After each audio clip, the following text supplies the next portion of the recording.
खै जुम गर्न रे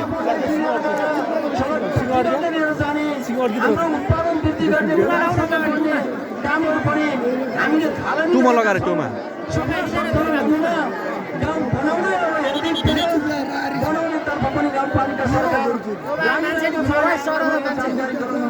चाहन्छु त्यो सँगै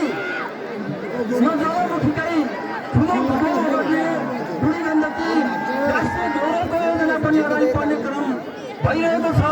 यसले ज्वालामुखीको समृद्धि अवश्य ल्याउँछ।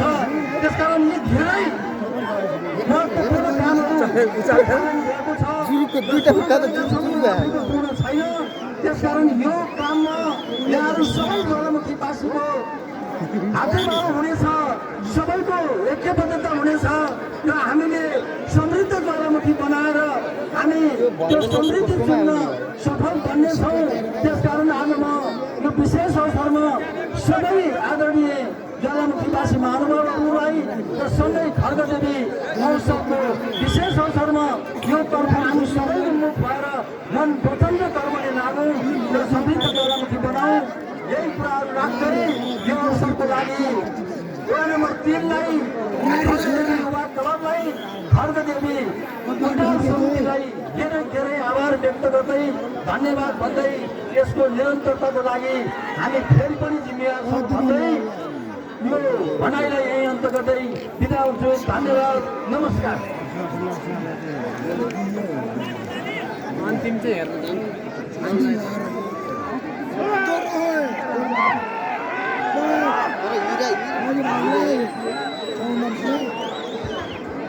आफ्नो छोटो शुभकामना मन्तव्यको लागि धेरै धेरै धन्यवाद दिन चाहन्छु। ज्वालामुखी गोलपाता गर्ने अब यहाँ जसले हार्छ त्यसले उ भयो जित्नेको बेला कसले धर होला हामी छोटो प्रस्तुतितर्फ लाग्नेछौँ। दिलीप आचार्यज्यू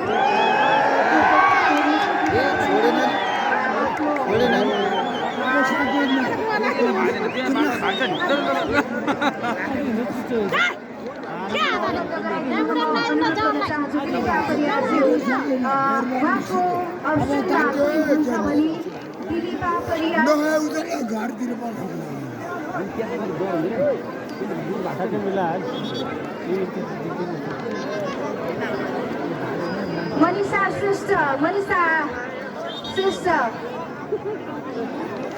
कृपया दिलीपा ज्यूको उहाँलाई म स्टेजमा निमन्त्रणा गर्न चाहन्छु। दिलीपा परियारज्यू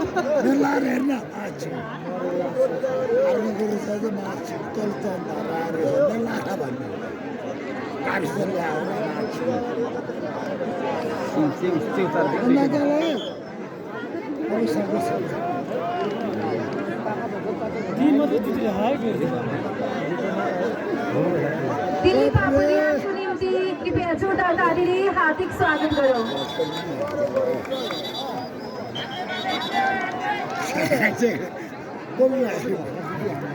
एउटा छोटो सूचना दिन चाहन्छु। राजु फुलालज्यूको मोबाइल हराएको हुनाले कृपया तपाईँहरूले भेट्नु भएको छ भने हामीलाई स्टेजमा सम्पर्क गराइदिनु अनुरोध गर्न चाहन्छु।